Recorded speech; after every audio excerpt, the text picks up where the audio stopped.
Hi friends, అందరికీ నమస్తే. Welcome to రోజుకో కథ. ముందుగా మిత్రులకి, శ్రేయోభిలాషులకి రాఖీ పండుగ మరియు జంజాల పౌర్ణమి శుభాకాంక్షలు. ఈరోజు మా సాంప్రదాయం ప్రకారం అయితే పాత జంజాన్ని విడిచిపెట్టి కొత్త జంజాన్ని ధరిస్తారన్నమాట.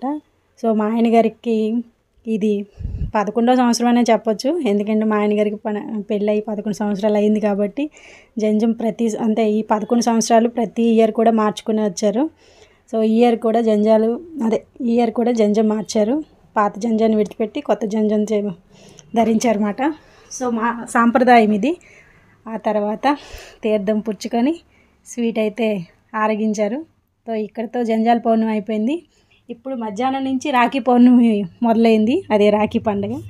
సో మా వదిన గారు వచ్చి మా ఆయన గారికి రాఖీని అయితే కట్టారన్నమాట. అక్కడి నుంచి రాఖీ పండుగ మాకు స్టార్ట్ అయింది. మీరు చూస్తున్నారు కదా.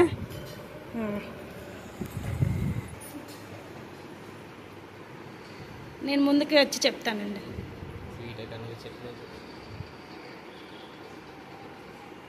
మా వదిన మా ఆయన గారికి హారతి ఇస్తుంది.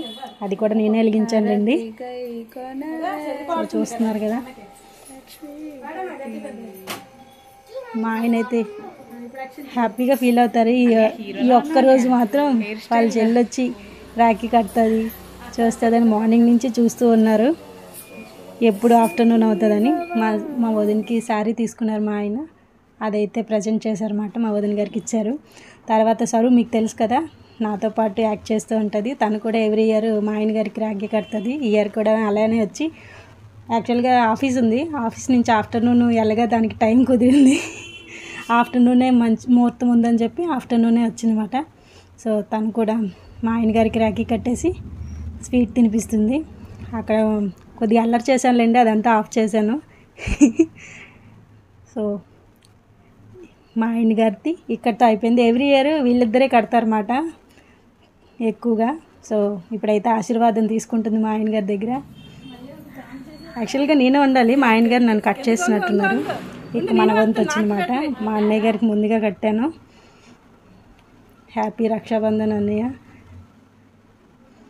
మా అన్నయ్యతో ఈ ఇయర్ అయితే స్టార్ట్ చేశాను అనమాట రాఖీ పండుగ. సో మా అన్నయ్యకి రాఖీ కట్టి స్వీట్ తినిపించాను. ఇప్పుడైతే నా వంతు వచ్చింది హారతి ఇవ్వడానికి. మా అన్నయ్యకి హారతి ఇచ్చి మా అన్నయ్య ఆశీర్వాదం కూడా తీసుకున్నాను. మా అన్నయ్య నాకు మీకు తెలుసు కదా, నేను చెప్పాల్సిన లేదు. ఇక్కడ రాఖీ పండుగ శుభాకాంక్షలు. తర్వాత అమ్మాళ్ళ ఇంటికి వెళ్ళాను. అన్నయ్య అన్నారు అప్పటికి 6:37 అయిపోయింది. ఎందుకంటే నైట్ 12 వరకు చేసుకోవచ్చు అన్నారని చెప్పి 2:30 నుంచి ఇంకా అయితే ఈవినింగ్ అన్నయ్య వాళ్ళ ఇంటికి వెళ్ళి అన్నయ్య కూడా రాఖీ కట్టేశాను.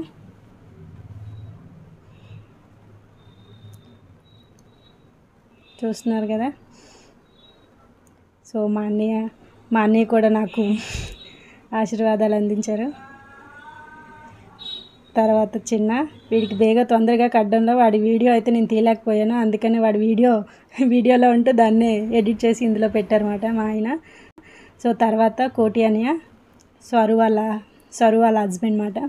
ఎవ్రీ ఇయర్ అన్నికి కూడా కడుతూ ఉంటాను. అన్నికి కట్టి అన్ని దగ్గర ఆశీర్వాదం తీసుకున్నాను. ఇంకా 3 అన్నీళ్ళు మిస్ అయిపోయారు, వాళ్ళకి వీడియో తీయడం కుదరలేదు. నైట్ నేను కట్టేటప్పటికే 11 అయిపోయింది, 10:30, 11. ఆ టైంకి వాళ్ళు టైర్డ్ అయిపోయారు. సో అందుకని వాళ్ళు వీడియో అయితే మిస్ అయ్యింది. తర్వాత వెంకీ తమ్ముడు ఎక్కడున్నా సరే అక్క ఎక్కడున్నావు అని చెప్పి మరీ వచ్చి రాఖీ కట్టించుకున్న తమ్ముడు. చాలా అంటే చాలా హ్యాపీగా ఉంది. వీడు వచ్చి ఎవ్రీ ఇయర్ వస్తాడు, ఈ ఇయర్ అనే కాదు, ఎవ్రీ ఇయర్ వచ్చి నా దగ్గర ఆశీర్వాదం తీసుకుంటాడు. చాలా హ్యాపీ ఫీల్ అవుతాను. Thank you so much my brothers.